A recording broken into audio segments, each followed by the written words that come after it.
Meus irmãos, a graça e a paz de Jesus a todos vocês, amém? Meus irmãos, hoje eu estou retomando a segunda parte do estudo da última terça-feira, dessa série que nós estamos estudando, o Evangelho do Rei, né, o Evangelho de Mateus. Eu estou retomando porque na terça-feira passada, na metade do estudo, meu computador travou, eu não consegui fazer a transmissão, tive que encerrar. Então o que aconteceu? Eu liberei aquela mensagem, editei ela, deixei ela até onde tinha conseguido a falar e apresentar, que foi a primeira parte, e estou gravando hoje, segunda-feira, a segunda parte daquele estudo, porque amanhã, na terça-feira, eu já quero passar para o novo estudo, tá? Então já é o estudo que seria mesmo. Então, em vez de amanhã eu apresentar só a segunda parte, eu estou adiantando esse estudo, a segunda parte, que era da semana passada, e estou colocando ele no ar agora, tá bom? Para você então ver a segunda parte do estudo da semana passada, porque amanhã, terça-feira, dia 29 de setembro, vai ser o próximo estudo, tá bom? Então só quero recordar vocês aquilo que a gente falou no último estudo. A gente estudou o capítulo 8, começamos no capítulo 8 de Mateus, do Evangelho de Mateus, e nós falamos sobre uma das coisas que Mateus estava querendo mostrar a respeito de Jesus e da sua obra é que ele estava dando ou derramando graça e misericórdia para os rejeitados. E aí a gente viu isso quando ele cura um leproso e a resposta desse leproso para Jesus.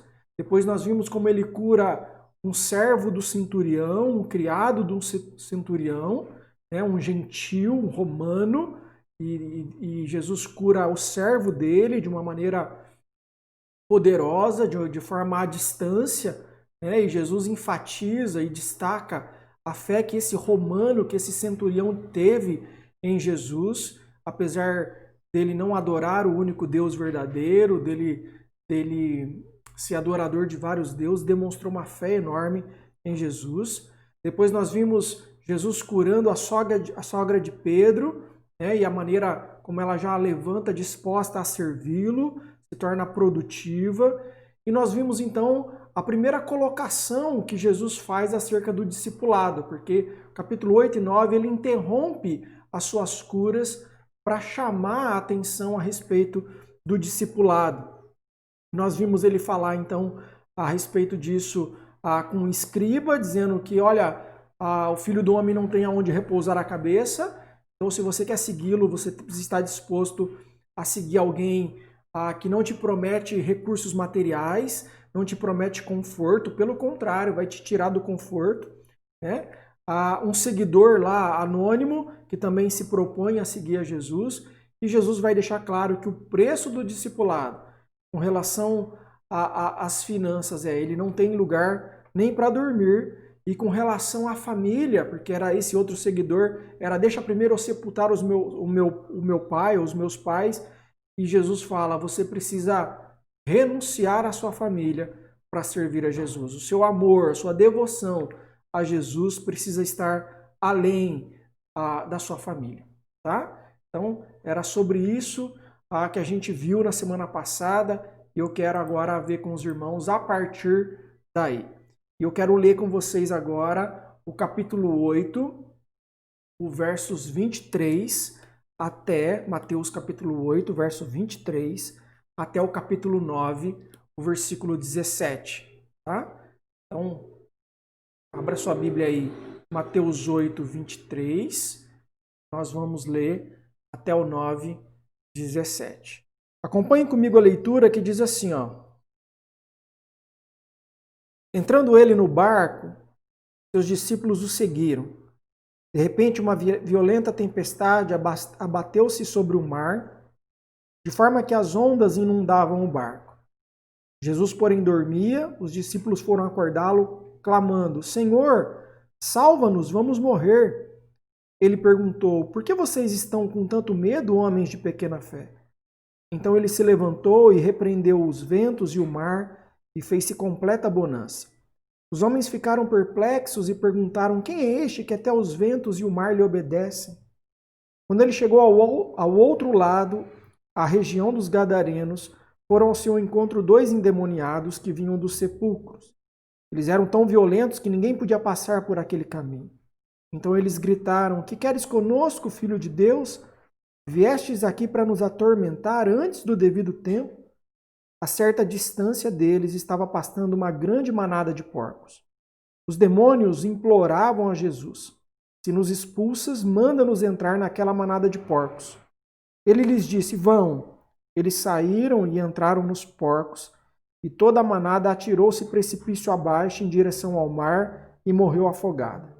Os que cuidavam dos porcos fugiram, foram à cidade e contaram tudo, inclusive o que acontecera aos endemoniados.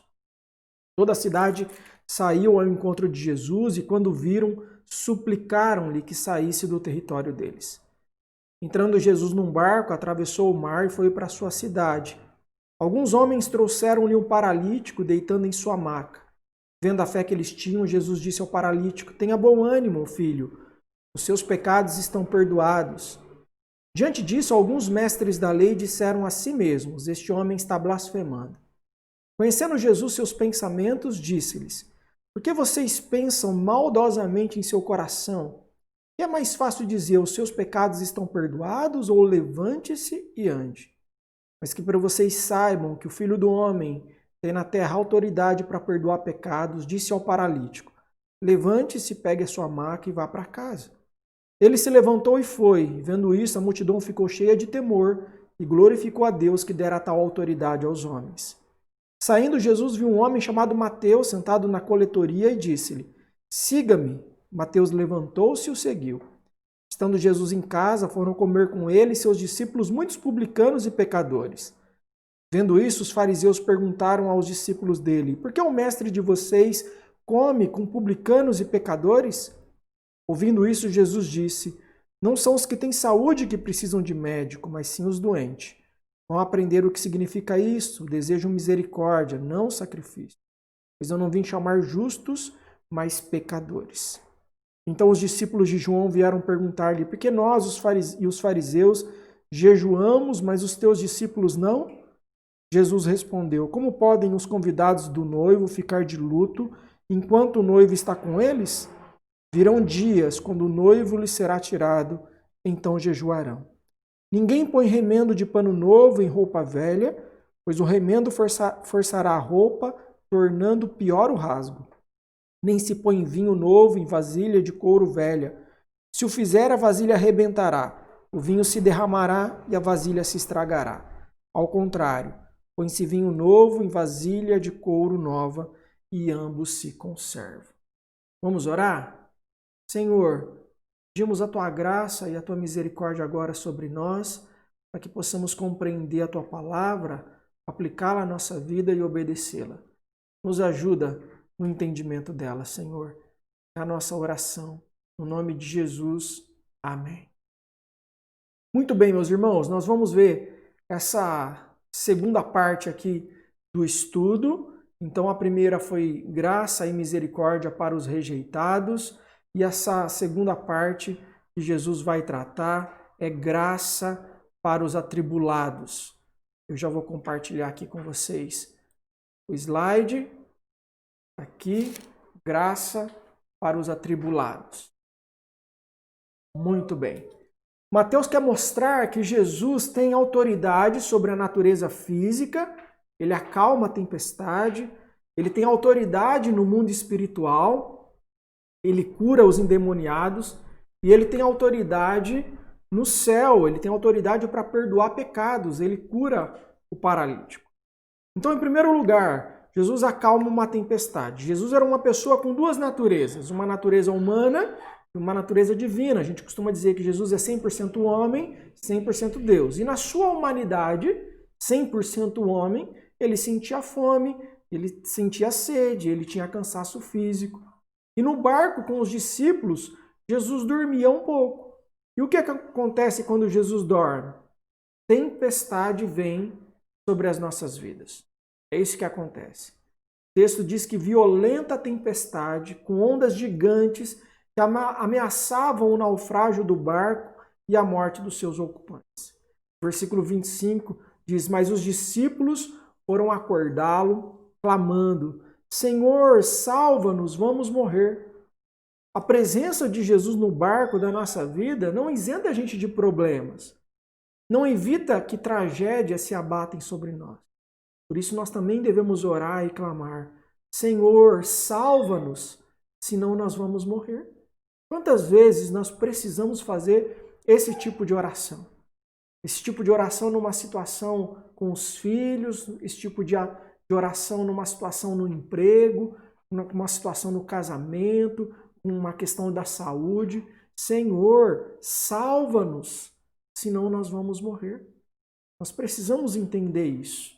E Jesus, ele sempre vem para acalmar a nossa tempestade. Mas uma segunda coisa é que nós revelamos nesses momentos a qualidade da nossa fé.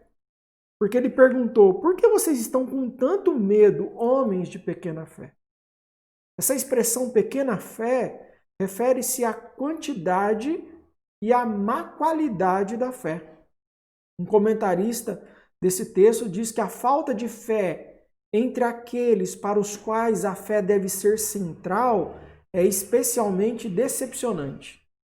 Olha o que ele diz: a falta de fé entre aqueles para os quais a fé deve ser central é especialmente decepcionante. Essa expressão, falta de fé ou pequena fé, ela aparece 5 vezes no Novo Testamento. E todas elas são aplicadas aos discípulos de Jesus. Então, quando Jesus fala com o centurião, com esse homem romano, com esse homem adorador dos outros deuses, ele exalta a fé que ele tem.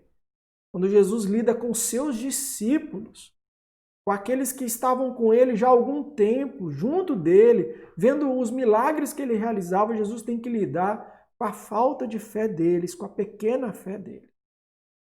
Terceira coisa que eu quero destacar é que nós experimentamos grandes milagres. Olha o que diz: então ele se levantou, repreendeu os ventos e o mar e fez-se completa bonança.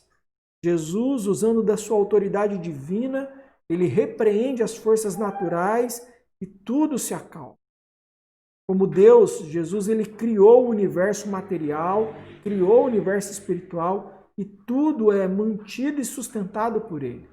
Por isso, quando as coisas estão saindo fora do eixo, no nosso mundo, na nossa sociedade, na nossa vida, na nossa saúde física, na nossa saúde espiritual, nós buscamos a Jesus, ele que criou todas as coisas e que podem acalmar todas as coisas.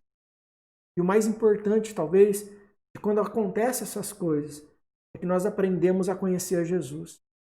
Diz lá o verso 27, que os homens ficaram perplexos e perguntaram: quem é este que até os ventos e o mar lhe obedecem? Que tipo de homem é esse? Ele é o Messias, ele é o Emanuel, ele é o Salvador que veio redimir o seu povo dos seus pecados, ele é o Criador e o mantenedor da criação. É esse.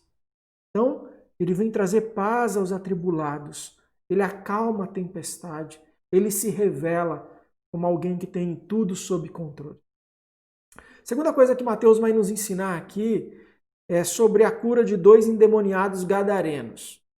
A cura dos endemoniados gadarenos revela a autoridade de Jesus sobre os espíritos malignos. Então a gente está vendo aí a cada passo que Mateus está falando, ele tem poder sobre a morte, ele tem poder sobre os pecados, ele tem poder sobre a natureza e ele tem poder sobre os espíritos malignos. E 3 lições eu quero destacar aqui. Primeiro, que os demônios possuem as pessoas com o intuito de destruí-las.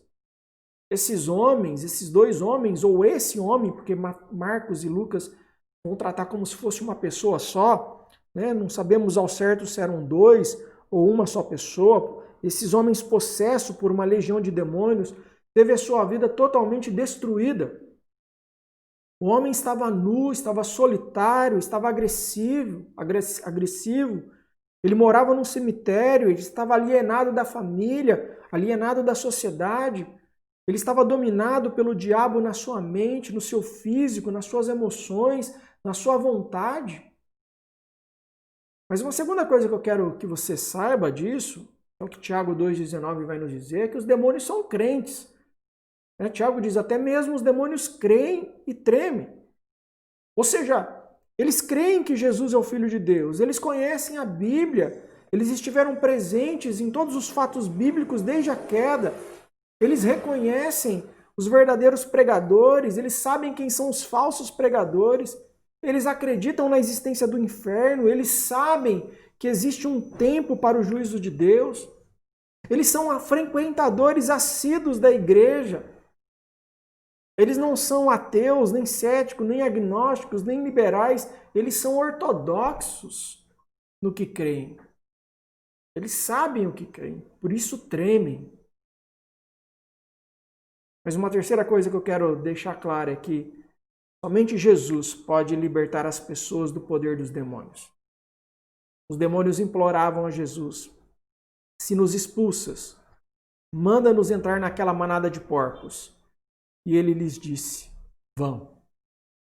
Os demônios foram embora, mas deram prejuízo material para os criadores de porco, fazendo com que os mesmos suplicassem para que Jesus fosse embora.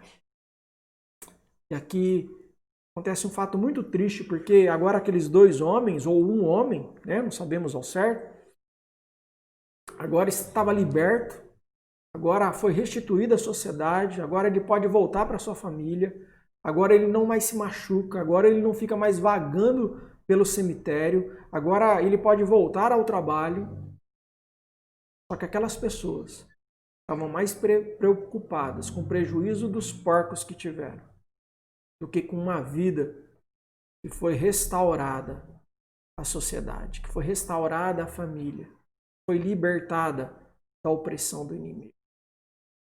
Desde aquele tempo, os homens já valorizavam mais as coisas do que as pessoas, mais o dinheiro que uma vida liberta. E é triste saber que, passados 2000 anos, as coisas continuam do mesmo jeito. Terceiro, cura de um paralítico em Cafarnaum. Jesus sai então de Gadara, retorna para Cafarnaum, a cidade onde ele morava. Ali acontece mais um milagre, a cura de um paralítico. Mateus quer mostrar que Jesus é Deus e tem autoridade para perdoar pecados. E 4 detalhes aqui sobre o milagre.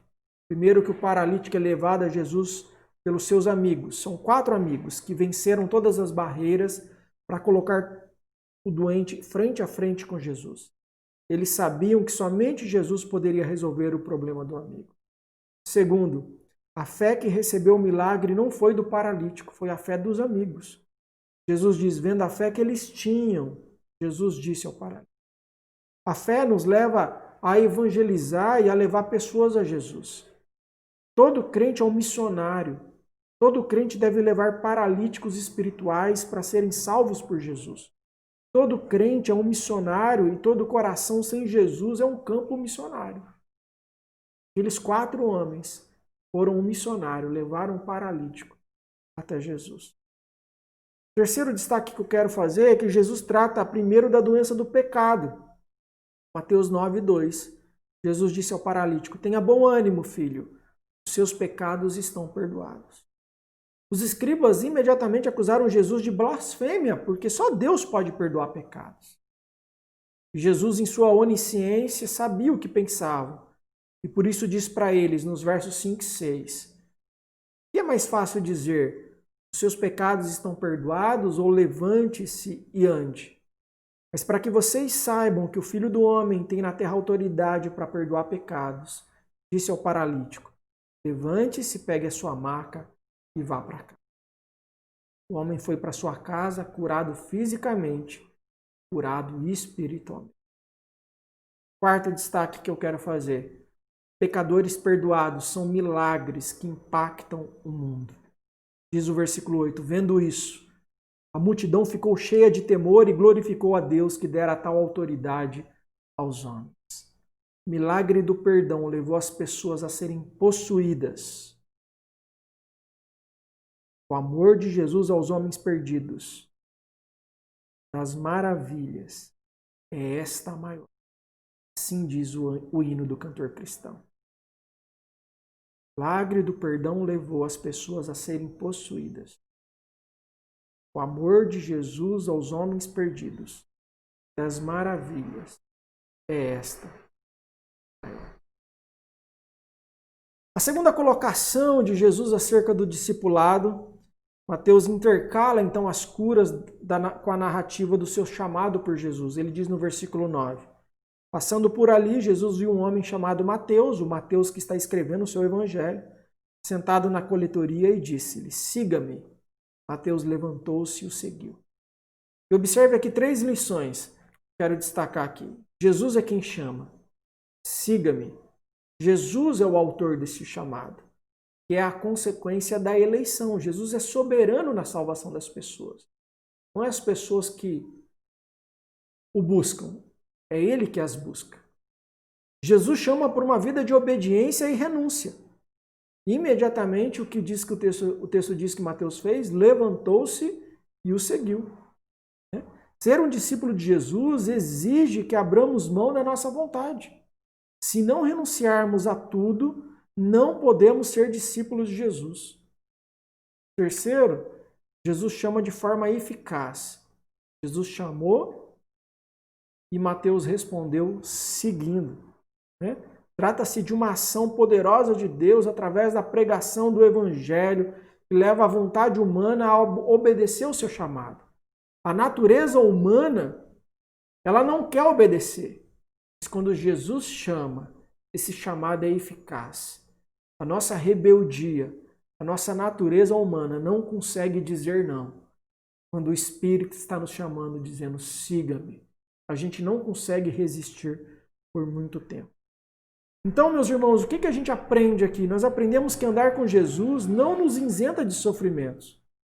Nós aprendemos que Jesus tem autoridade sobre os espíritos malignos, aprendemos que todo crente é um missionário e todo coração sem Jesus é um campo missionário. E aprendemos que ser discípulo de Jesus implica em renunciar às nossas próprias vontades. E concluindo, Jesus resume a sua missão nos versos 10 a 17, usando 4 figuras ilustrativas.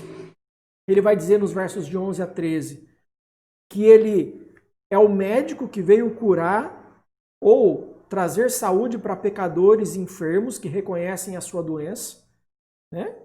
Ele é o médico, é ele que faz isso.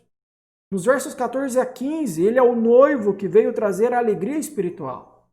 A vida cristã é uma festa, não é um funeral. Ele veio trazer alegria. Onde Jesus está, há alegria.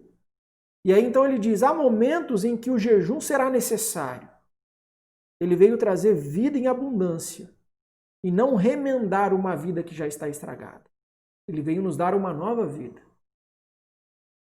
Terceira, a nova aliança não pode ser costurada nas velhas formas cerimoniais da lei mosaica. A nova aliança, ela é nova. Ela se distingue, ela é superior, ela é mais profunda. E por isso, ela precisava se desligar da antiga aliança. E por fim, para a gente encerrar, ele veio trazer vinho novo, ou seja, ele veio trazer abundância de vida espiritual. O jejum, conforme praticado pelos fariseus e pelos discípulos de João Batista, era o odre velho, era a religiosidade judaica.